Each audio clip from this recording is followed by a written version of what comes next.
I am Jimbo Paris, and you are listening to The Jimbo Paris Show.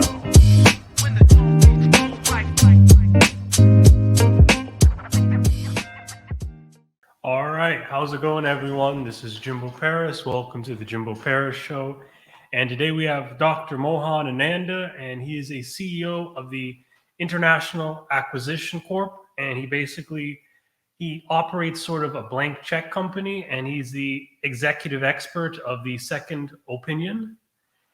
And again, very successful man. Let's see what he has to say. Thanks a lot. Thank you.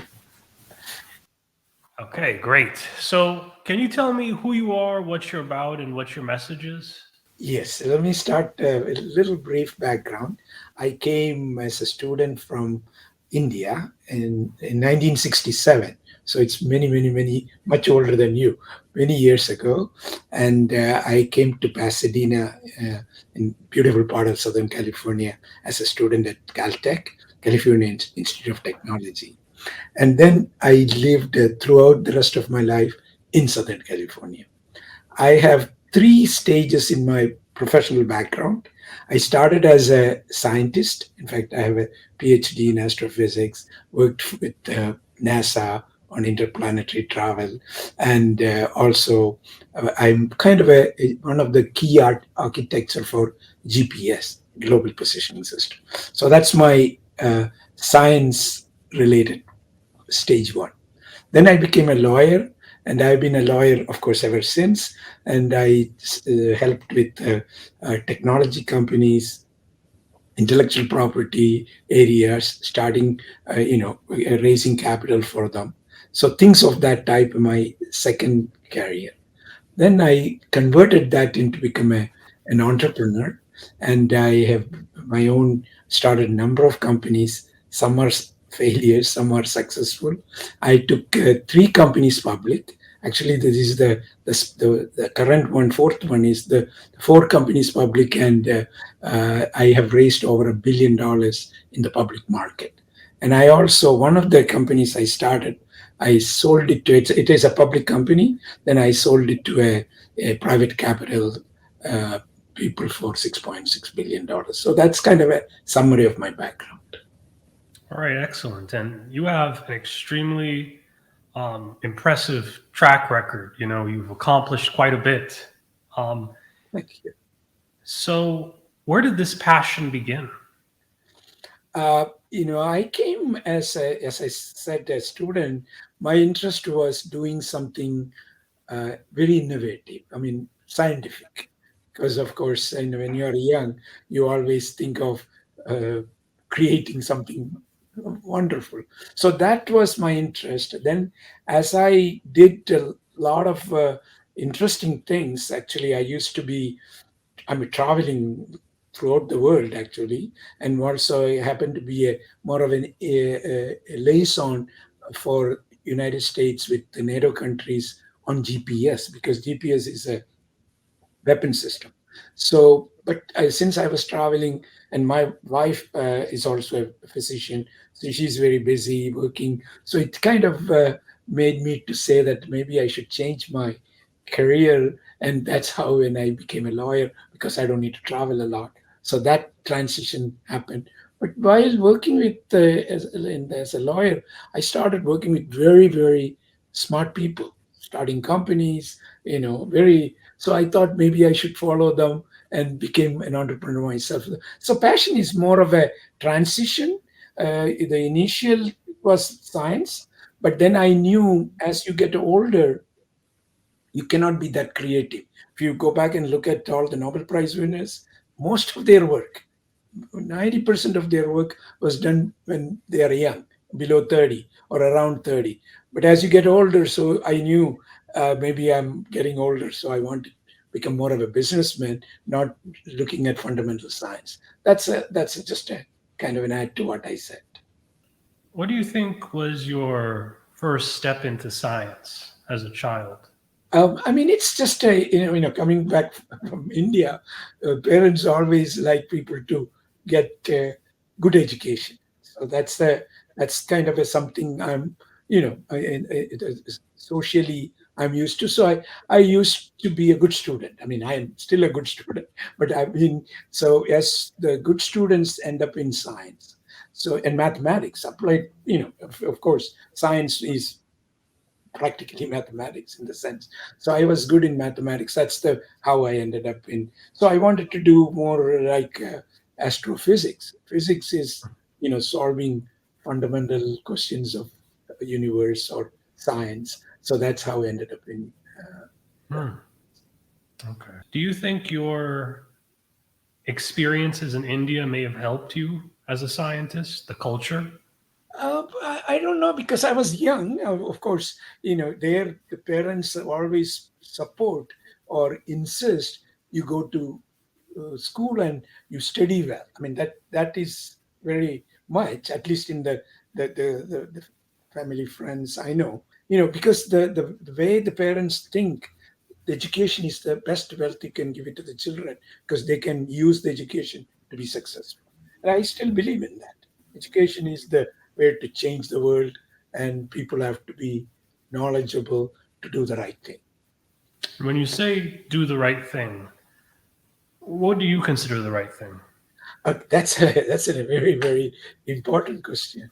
The right thing, in fact, in my religion, I don't know whether you're that familiar with, there is a scripture called Gita. Bhagavad Gita is there's 18 chapters in a big scripture called Mahabharata. It's a conversation between uh, the so-called the Hindu god Krishna and one of the Arjuna. There was a war. In the war scenario, there is a conversation. That is the 18 chapters. I mean, it's an interesting story. But I, Hmm. the reason I'm bringing up what is the right thing. This Arjuna asked Krishna and asked about there is a war going on and I have to kill some of my relatives in the war. Is that I don't want to do it, so tell me what I should do. Then Krishna tells, look, you have to do the right thing. What is the right thing? You believe in your best judgment. What is the right? You do that without expecting any specific return for you. In business there is this concept in America or in the world, the return on the investment. So you do to maximize the return on the investment. So people sometimes do things wrong and to get the maximum return. But I don't believe that's the scriptures tells that's not the way you should do it. You do the right thing without expecting any the payback, uh, but the results will be good for you. It's very hard to say, well, there is nothing written which is right. Like I've been a CEO on different occasions in many companies. I follow that principle. I do what is good based on the best information I have. That's a very interesting way of phrasing it. You know, you do what's good based on the information you have because you could have good people that may not have the most information and they may accidentally do something in other people's eyes which may be a bad thing. Yes, You know? that happens. Believe me, that always happens.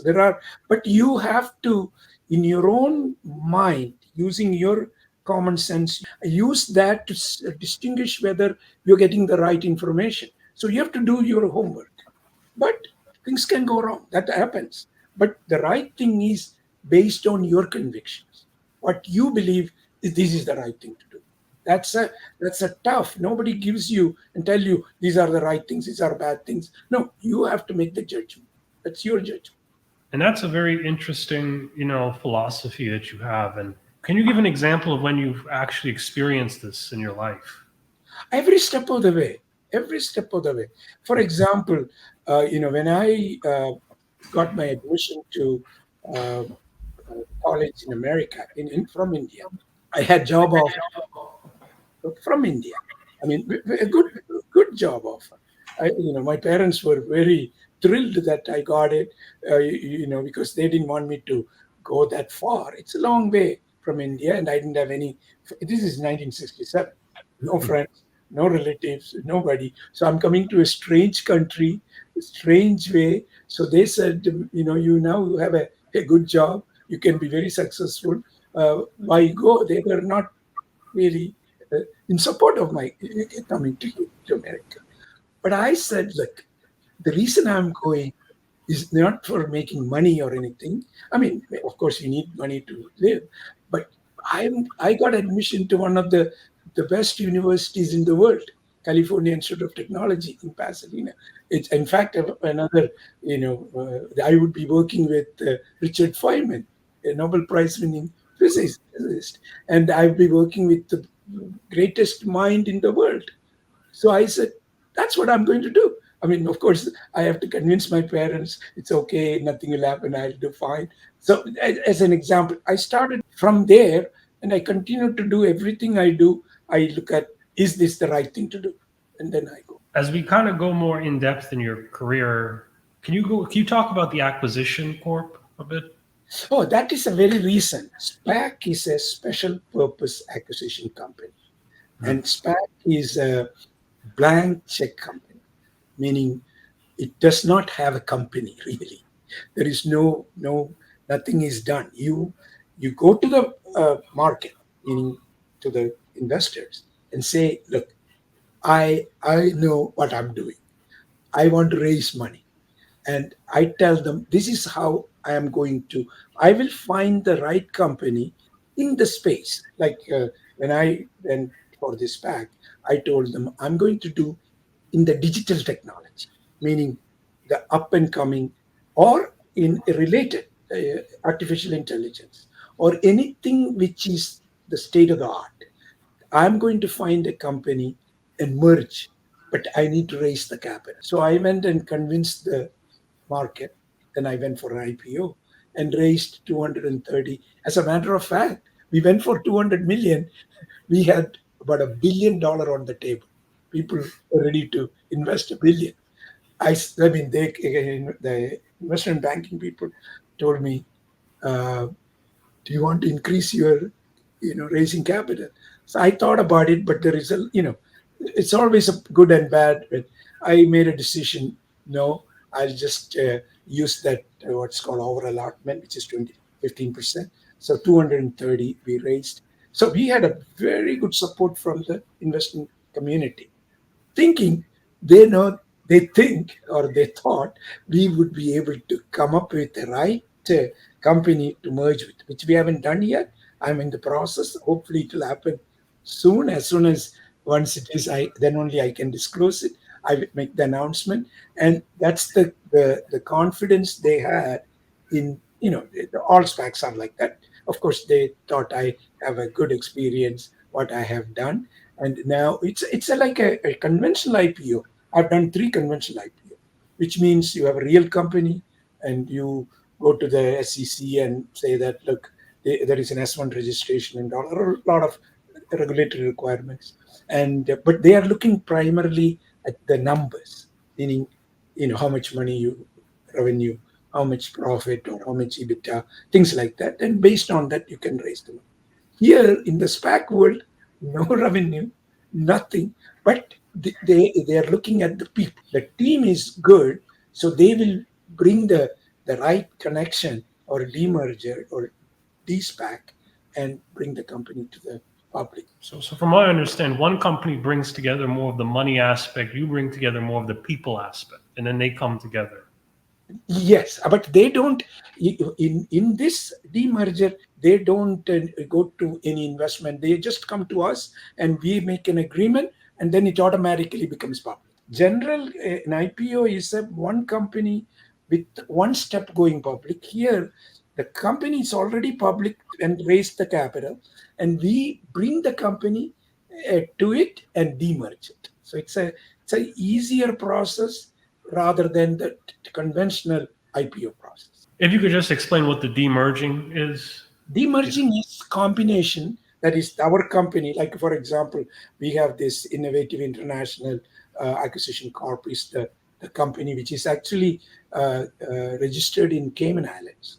The reason is most companies are registered in Delaware in US, but the reason we did it, we may have a potential company outside the US, and if it Mm. is Delaware, if a company is outside the US, to bring it together makes it a little bit more. It can be done, People have done it, you can do it, but it is more cumbersome.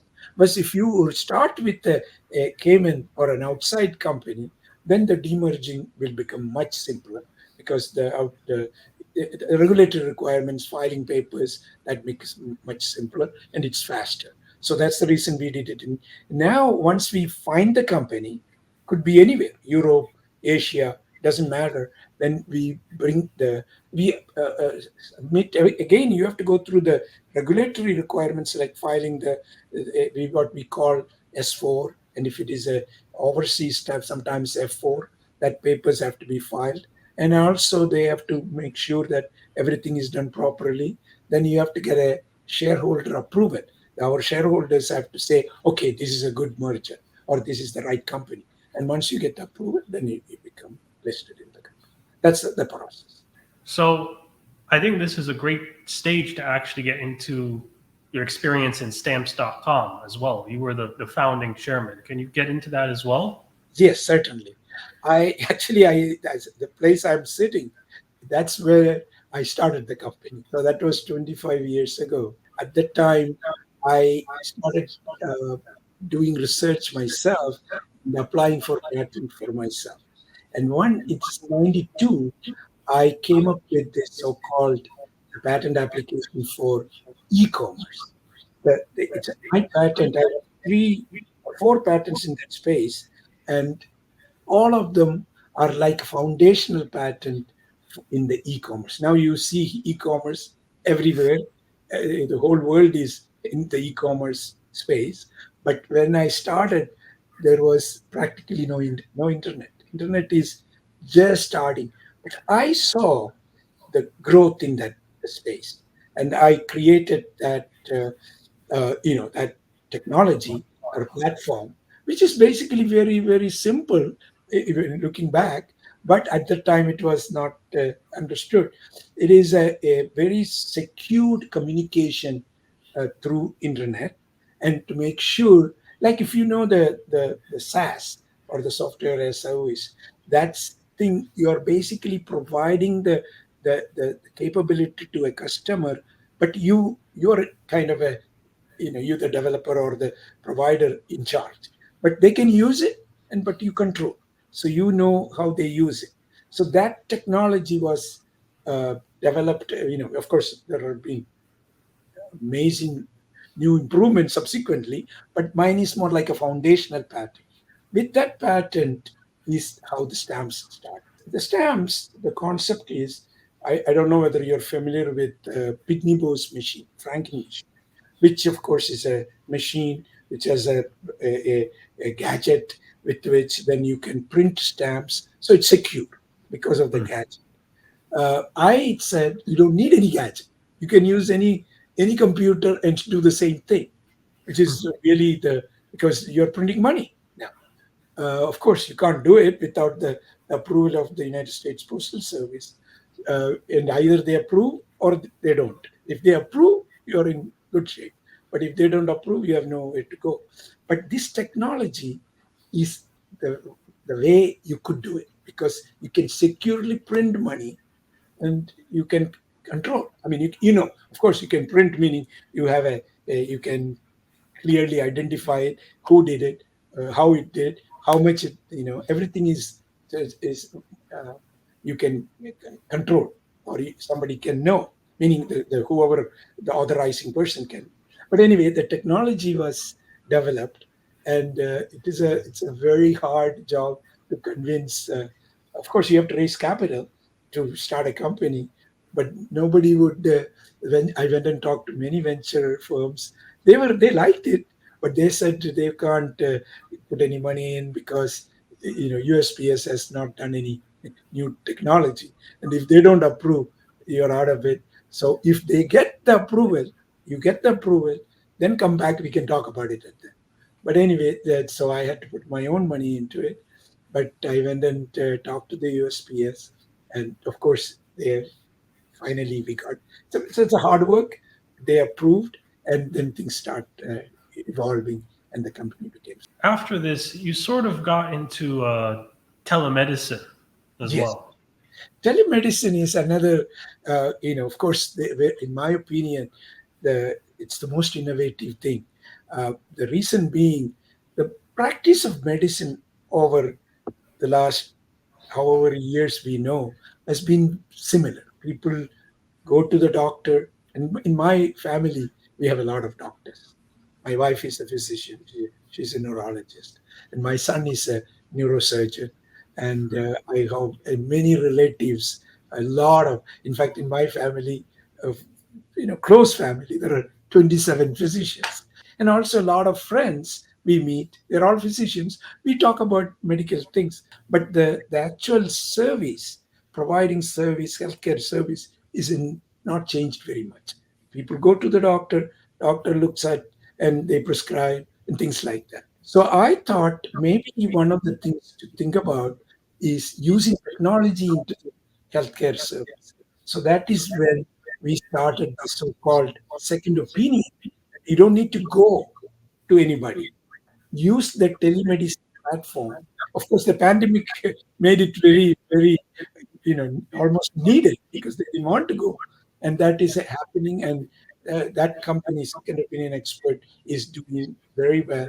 And they provide various kind of remote services. In fact, now one of the things they're working with is the remote sensors various with people can have, so they don't need to go to the emergency room, they don't need to go to the hospitals if something happens, because remotely the physicians or the team can check on it and make sure, and then they can provide the appropriate service without really transporting the patient, unless of course it is serious, something very important. But otherwise, about 70 to 80% can be all taken care of in a remote environment. So the telemedicine is the, I think it'll be the future for the medicine throughout the world. Kind of, we could go back more into your own personal life. Uh, how did it feel like being an immigrant? What Yes, were I your wrote a book. I wrote a book. I don't. Yes, yeah. The This book is called Autobiography of an Immigrant, and Hmm. it has, of course, you can get the ebook, meaning digital book. You can get a hardcover, and you can also get a soft cover, and also it has a audiobook, so you can just listen to. So those are all available, and in Amazon, and I think it's available in Barnes and Noble. I mean, different places. In fact, I recently got the same book published in India with another publishers, Invincible. I kind of tell my life story as an immigrant in that book. So I'm like a open book. If anybody reads, they will know more about me, anything. So it's an interesting.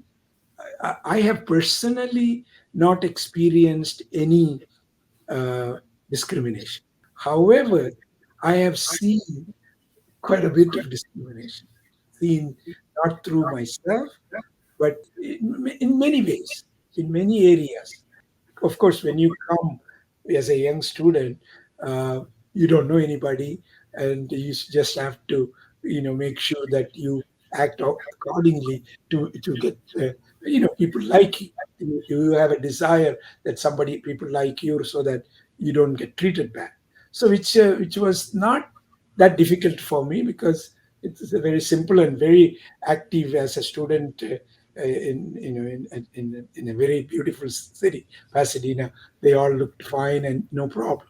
But as I start seeing things, especially the discrimination, not really against immigrants alone or immigrants, people of color. So I started seeing that, and you feel kind of that it affects you. Things have changed. And like I was working. This is again in 1968 for with George, Bobby Kennedy for his election. In fact, I was present at the day in the Ambassador Hotel when he gave the last victory speech, and I was a few feet away from him. And that evening, after the speech, within maybe 15 minutes, he got killed. So those are very interesting experience I witnessed in my, and I have kind of stated in my book what kind of reaction I have based on all those events. I mean, it's a great journey, no question about it. But things are improving, but there's more room to improve. This has been an excellent interview. Thank you, thank you. Your questions are so good. I mean, I was not planning to discuss all these things because I didn't think about it. But since you brought up, you kind of triggered a certain thing, and I'm responding to No problem. You give very good responses too. Thank you. that. Thank you. And, just to end this off, are there any final words you'd like to give to the audience? Any final pieces that I mean, my advice to anybody, whether you're young, middle aged, or old, you should do what you like the best, whatever the time. I think do what you want to do. Don't worry about other things. So same thing for a young person. Whatever your interest is, you sharpen it, enjoy, and do it. Same thing in the people in the middle. Of course, we are happy, continue to do. But if you want to do something, there is no other time to experience it. It won't be later. There is nothing different is going. If you want something, do it now. All right. Well, thank you. This has been an excellent interview. You've given some wonderful advice. You've given some great answers. Appreciate it. Thanks a lot. Of course, you must be talking to many people, and you will come across all kind of different type of people. And you are so young and energetic. I want you the best in your growth. I thank you for giving me an opportunity to talk to you. All right. Appreciate it. So, okay. Thank you all for listening. And we just have to do a few shout outs here. The first thing is Six Figure University. These are a group of entrepreneurs focused on teaching you how to make six figures. Check them out on their website, Six Figure University. All right. And then we've got Judy from LifeWork Systems. She's one of our collaborative partners, and she basically helps improve business infrastructure, an HR superstar. And we also have a YouTube channel. Subscribe to us now. We're growing in subscribers. You're helping us out here, guys, so just keep on subscribing. And additionally, we have a Roku TV channel. Check us out. This episode will also be on Roku TV as well. Thank you again for watching us.